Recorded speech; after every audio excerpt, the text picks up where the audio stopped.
Up first today we have Aaron Copulus, and he'll be doing the reporter for experiment 4 for group 3. Like you said, I'm Aaron Copulus. I'm the reporter for group 3, and I'll be reporting on what we did last week with the VAV air conditioning experiment. The objective of this experiment was to get a better understanding of the efficiency of air conditioning units, understand the physical components that go into air conditioning units, and to learn more about variables that go into air conditioning equations.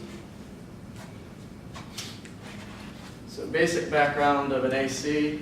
So say we have a hot room, the air conditioning unit will take in air from the room, it will pass over cooling coils, which usually has water, or most of the time a refrigerant in it.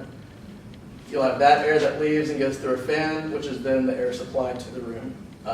This temperature will obviously be less than this temperature, and this temperature will be less than this because of the heat coming off the fan motor. Usually only 1 to 2 degrees. So the problem of overcooling, start with this building. So we have the sun over here. The rooms on this side of the building are going to get heated more than those over there. So these temperatures might be what you wanted, but these are too hot. But if you just use a central air conditioning unit for the whole building, you will run into overcooling, where these are what you want and now these are too cold. So to fix that, we use VAV boxes, which is variable air volume. These have dampers and mechanical actuators, so the dampers open and close. If you need more cool air, they'll open. If you need less, they'll close. And that way you get the temperature you're looking for in each room. So the apparatus for this experiment mainly consists of a heating loop, which is right here, and a cooling loop, and then 2 chambers that act like the rooms. For the cooling loop, you have an AC unit, then the fan, and it just goes in a circle here, and then you have the VAV boxes up there that open and close. And here, basically the same thing, but with heat. So here's the actual equipment. Starting down here, I guess, we have the AC unit. Here's our fan, cooling loop, and then pressure relief valve up there. If you have pressure buildup, that'll let the pressure out. And here's our VAV valves. Here's our data acquisition system. And then the heating loop is right here, and here's our heating unit.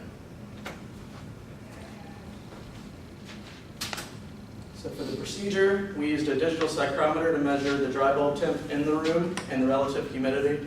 It's basically just a little box instrument that reads out temperature and humidity. And then in both the chambers, we open the relief damper and close the VAV section damper.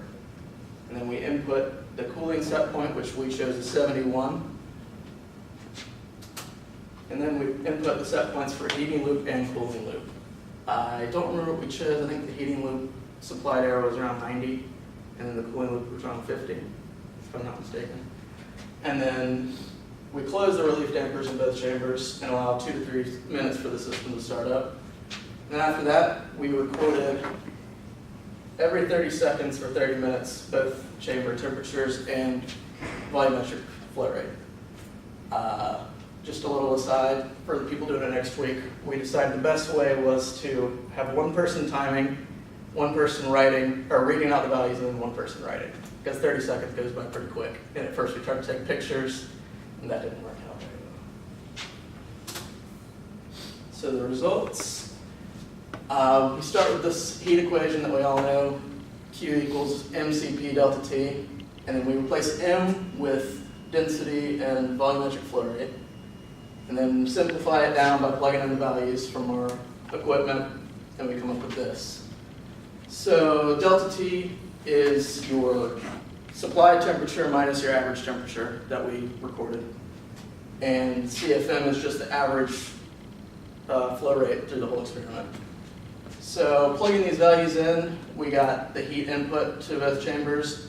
A took a lot more input with 91.1 BTUs per hour, and chamber B got 17.5 BTUs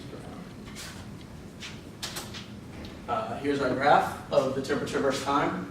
So you see both started off above our set point. So air conditioner turns on, and both get close to our set point and then pretty much stay close to 71 for the rest of the time. Here's it next to the graph of the volumetric flow rate. So you can see when the lines are above our set point, the AC is going to turn on and be above 0. And then once you get to the line or below the line, it's going to stay at 0 for a long time until it gets back above that line. Here's our coil line. This is our psychrometric chart. We plot the dry bulb temp and humidity of the entering and then the discharge. So our entering is around here, and our discharge is around 50 and 60%, so here. And then you draw a straight line that connects it, and then wherever the line intersects this curve right here is your dew point, apparatus dew point. So I got around 35 from the chart, and we recorded 36.1, so that's pretty accurate. Then our efficiency. Energy efficiency rating is right here, and this is our coefficient of performance. These two values were given to us in the manual for our equipment, and it came out to be 8.62 for the energy rating and 2.53 for coefficient of performance. And typical values are 2 to 4, so that falls within that range. That's 6 minutes. Okay. Conclusion. I gained more knowledge of components of AC systems and how to calculate efficiency of AC systems, and learn to avoid overcooling to implement VAV boxes. Any questions? Yeah, what'd you say that, that chart graph thing with all the weird lines on it, what was that again? This? Yes. This is a psychrometric chart. So this is your dry bulb temperature, and these lines here are humidity. Okay. So you just match up with the lines. So that was 70 and 30 for our first, for the entering. So 70 degrees, 30%. And then the second one was right here. And then you just draw a straight line through, and wherever it matches up with that line is your